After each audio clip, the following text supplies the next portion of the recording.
ಕಾಂಟ್ಯಾಕ್ಟ್ಗೂ ಹೋಗಬಾರ್ದು, ಈ ಬ್ರೈನ್ ವಾಶ್ಗಳೆಲ್ಲ ಆಗಬಾರ್ದು ಅನ್ನುವಂಥ ನಿಟ್ಟಿನಲ್ಲಿ ಪ್ರಯತ್ನ ಪಡ್ತಾ ಇದ್ದಾರೆ. ವಿಧಾನ ಪರಿಷತ್ ಚುನಾವಣೆಯಲ್ಲಿ ಅಡ್ಡ ಮತದಾನದ ಭೀತಿ, ಹೀಗಾಗಿ ತಮ್ಮ ಶಾಸಕರ ರಕ್ಷಣೆಗೆ ಮುಂದಾಗ್ತಿರುವಂತದ್ದು ಕಾಂಗ್ರೆಸ್ನ ನಾಯಕರುಗಳು. ಗುರುವಾರ ನೇರವಾಗಿ ರೆಸಾರ್ಟ್ನಿಂದ ಕರೆತಂದು ಮತದಾನ ಮಾಡಿಸ್ತಾರೆ. 5ನೇ ಅಭ್ಯರ್ಥಿ ಗೆಲುವಿಗೆ 3-4 ಮತಗಳ ಕೊರತೆ ಇದೆ. ಜೆಡಿಎಸ್ನ ಅಭ್ಯರ್ಥಿ ಗೆಲುವಿಗೂ 5-6 ಮತಗಳ ಕೊರತೆ ಇದೆ. ಹೀಗಾಗಿ ಪರಸ್ಪರ ಶಾಸಕರನ್ನ ಸೆಳೆಯೋದಕ್ಕೆ ಸದ್ದಿಲ್ಲದ ಪ್ರಯತ್ನಗಳಾಗ್ತಾ ಇದೆ. ಜೆಡಿಎಸ್ ಬಿಜೆಪಿಗಿಂತ ಒಂದು ಹೆಜ್ಜೆ ಮುಂದೆ ಹೋಗಿರೋದು ಕಾಂಗ್ರೆಸ್. ಬಿಡದಿ ಬಳಿಯ ರೆಸಾರ್ಟ್ನಲ್ಲಿ ಶಾಸಕರನ್ನ ರಕ್ಷಿಸುವ ಪ್ರಯತ್ನ, ಜೆಡಿಎಸ್ ಬಿಜೆಪಿ ಉಚ್ಚಾಟಿತ ಶಾಸಕರ ಮತ ಸೆಳೆಯುವಂತ ಪ್ರಯತ್ನ, ಯಾರೆಲ್ಲ ಮುನಿಸ್ಕೊಂಡಿದ್ದಾರೋ ಅವ್ರುಗಳನ್ನ ಮನವೊಲಿಸುವ ಪ್ರಯತ್ನ ಇವ್ರುಗಳು ಮಾಡ್ತಾ ಇದ್ದಾರೆ. ಮಾಹಿತಿ ನೀಡ್ತಾರೆ ನಮ್ಮ ಪ್ರತಿನಿಧಿ ಶಿವು. ರೆಸಾರ್ಟ್ ರಾಜಕಾರಣ ಜೋರಾಗಿ ನಡೀತಾ ಇದೆ. ಈ ಕಡೆ ಜೆಡಿಎಸ್ ಬಿಜೆಪಿಯು ಕೂಡ ಪ್ರಯತ್ನ ಪಡ್ತಾ ಇದೆ. ಏನೇನು ಬೆಳವಣಿಗೆ ಆಗ್ತಾ ಇದೆ ಅಂತ?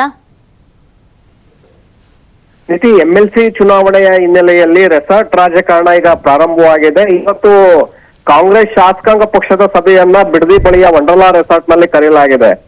ಈ ಸಭೆ ಕರೆದಿರುವಂತಹ ಪ್ರಮುಖ ಉದ್ದೇಶ ಜೂನ್ 18ರಂದು ನಡೆಯುವಂತಹ ವಿಧಾನಸಭೆಯಿಂದ ವಿಧಾನ ಪರಿಷತ್ತಿಗೆ ನಡೆಯುವಂತಹ ಚುನಾವಣೆ ಏನಿದೆ, ಇದರಲ್ಲಿ ಶಾಸಕರು ಯಾವ ರೀತಿ ಯಾರಿಗೆ ಮತವನ್ನು ಹಾಕಬೇಕು, ಮತ್ತೆ ಯಾವ್ಯಾವ ಶಾಸಕರು ಯಾವ ಅಭ್ಯರ್ಥಿಯ ಪರವಾಗಿ ಮತವನ್ನ ಹಾಕಬೇಕು ಅನ್ನುವಂತ ಸಲಹೆ ಮತ್ತೆ ಸೂಚನೆಗಳನ್ನ ಇವತ್ತಿನ ಶಾಸಕಾಂಗ ಪಕ್ಷದ ಸಭೆಯಲ್ಲಿ ಕೊಡಲಾಗತ್ತೆ. ಯಾಕಂದ್ರೆ 5 ಜನ ಅಭ್ಯರ್ಥಿಗಳನ್ನ ಕಾಂಗ್ರೆಸ್ ಕಣಕ್ಕೆ ಇಳಿಸಿದೆ. 4 ಜನ ಅಭ್ಯರ್ಥಿಗಳು ಈಸಿಯಾಗಿ ಗೆಲ್ಲೋದಕ್ಕೆ ಅವಕಾಶಗಳಿದೆ. ಕೊನೆಯ 5ನೇ ಅಭ್ಯರ್ಥಿಯಾಗಿ ಕಣಕ್ಕಿಳಿಸಿರುವಂತಹ ವಿನಯ್ ಕಾರ್ತಿಕ್ ಅವರನ್ನು ಕೂಡ ಗೆಲ್ಲಿಸ್ಕೊಳ್ಬೇಕು ಅಂತೇಳಿ ಸಾಕಷ್ಟು ಪ್ರಯತ್ನವನ್ನ ಕಾಂಗ್ರೆಸ್ ನಾಯಕರು ಮಾಡ್ತಾ ಇದ್ದಾರೆ. ಆ ನಿಟ್ಟಿನಲ್ಲಿ ಯಾರು ಬಿಜೆಪಿಯಿಂದ ಉಚ್ಚಾಟಿತ ಶಾಸಕರಿದ್ದಾರೆ ಅವರನ್ನ ಮತ್ತೆ ಜೆಡಿಎಸ್ ಬಿಜೆಪಿಯಲ್ಲಿ 1-2 ಶಾಸಕರನ್ನ ಸೆಳೆದು ಅವರ ಮೂಲಕ ಅಭ್ಯರ್ಥಿಯನ್ನ ಗೆಲ್ಲಿಸಿಕೊಳ್ಳುವಂತ ಒಂದು ಕಸರತ್ತನ್ನ ಕಾಂಗ್ರೆಸ್ ನಾಯಕರು ಮಾಡ್ತಾ ಇದ್ದಾರೆ.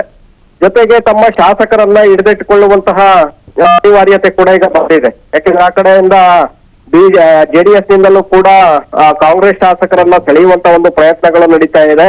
ಆ ಕಾರಣಕ್ಕೆ ಶಾಸಕರನ್ನ ರಕ್ಷಣೆ ಮಾಡ್ಕೊಳ್ಬೇಕು, ಚುನಾವಣೆಯವರೆಗೆ ಅವರನ್ನ ರೆಸಾರ್ಟ್ ನಲ್ಲೇ ಇಟ್ಟು ರಕ್ಷಣೆಯನ್ನ ಮಾಡಿ ನೇರವಾಗಿ ಗುರುವಾರ ನಡೆಯುವಂತಹ ಚುನಾವಣೆ ಸಂದರ್ಭದಲ್ಲಿ ವಿಧಾನಸೌಧಕ್ಕೆ ಅಲ್ಲಿಂದಲೇ ಕರೆತಂದು ಮತದಾನವನ್ನ ಮಾಡಿಸುವಂತ ನಿರ್ಧಾರವನ್ನ ಕಾಂಗ್ರೆಸ್ ನಾಯಕರು ಮಾಡಿದ್ದಾರೆ.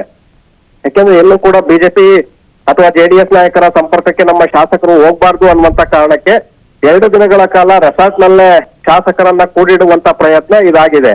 ಸೊ ಹಾಗಾಗಿ ಆಗ ಶಾಸಕರಿಗೆ ಒಂದು ಕಡೆ ರಕ್ಷಣೆ ಮಾಡುವಂತದ್ದು, ಇನ್ನೊಂದು ಕಡೆ ಇಂತಿಂತಹ ಶಾಸಕರು 28-29 ಶಾಸಕರು ಇಂತಹ ಅಭ್ಯರ್ಥಿಗೆ ಮತವನ್ನ ಹಾಕ್ಬೇಕು ಅಂತ ಹೇಳಿ ಇವತ್ತಿನ ಶಾಸಕಾಂಗ ಪಕ್ಷದ ಸಭೆಯಲ್ಲಿ ಕಟ್ಟುನಿಟ್ಟಾಗಿ ಅವ್ರಿಗೆ ಸೂಚನೆಯನ್ನ ನೀಡಲಾಗತ್ತೆ, ವಿಪ್ಪನ್ನ ಕೊಡ್ಲಾಗತ್ತೆ. ಯಾಕಂದ್ರೆ 4 ಜನ ಅಭ್ಯರ್ಥಿಗಳು ಅಧಿಕೃತವಾಗಿ ಇರೋದ್ರಿಂದ 4 ಜನ ಗೆಲ್ಲೋದಕ್ಕೆ ಅವಕಾಶಗಳು ಬಹಳಷ್ಟು ಇದೆ.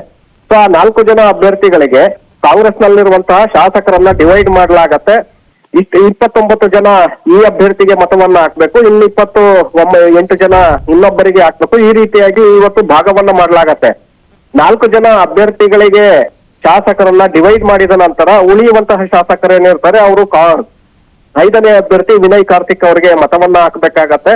ಅದಕ್ಕೆ ಕೊರತೆ ಬೀಳುವಂತಹ ಮತಗಳನ್ನ ಜೆಡಿಎಸ್ ಮತ್ತೆ ಬಿಜೆಪಿಯಿಂದ ಸೆಳೆಯುವಂತ ಒಂದು ಪ್ರಯತ್ನವನ್ನ ಕಾಂಗ್ರೆಸ್ ನಾಯಕರು ಮಾಡಿದ್ದಾರೆ. ಈಗಾಗಲೇ ಕೆಲವರನ್ನ ಸಂಪರ್ಕ ಕೂಡ ಮಾಡಿದ್ದಾರೆ. ಹಾಗಾಗಿ ಒಂದು ಕಡೆ ಅಡ್ಡ ಮತದಾನದ ಭಯ, ಇನ್ನೊಂದು ಕಡೆ ನಾವು 5ನೇ ಅಭ್ಯರ್ಥಿಯನ್ನ ಗೆಲ್ಲಿಸ್ಕೊಳ್ಳೇಬೇಕು, ಬೇಕಾಗಿರುವಂತದ್ದು 2-3 ಮತಗಳು ನಮ್ಗೆ ಹೆಚ್ಚುವರಿ ಬೇಕಾಗಿದೆ, ಹಾಗಾಗಿ ನಾವು ಗೆಲ್ತೇವೆ ಅನ್ನುವಂತ ಹುಮ್ಮಸ್ಸಿನಲ್ಲೇ ಕಾಂಗ್ರೆಸ್ ನಾಯಕರು ಕೂಡ ಇದ್ದಾರೆ.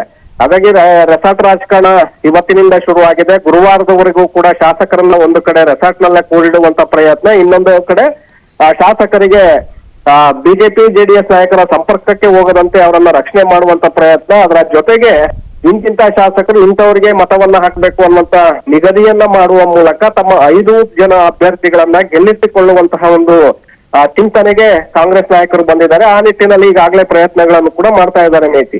ಓಕೆ, ಥ್ಯಾಂಕ್ ಯು ಶಿವು ತಮ್ಮ ಡೀಟೇಲ್ಸ್ಗೆ.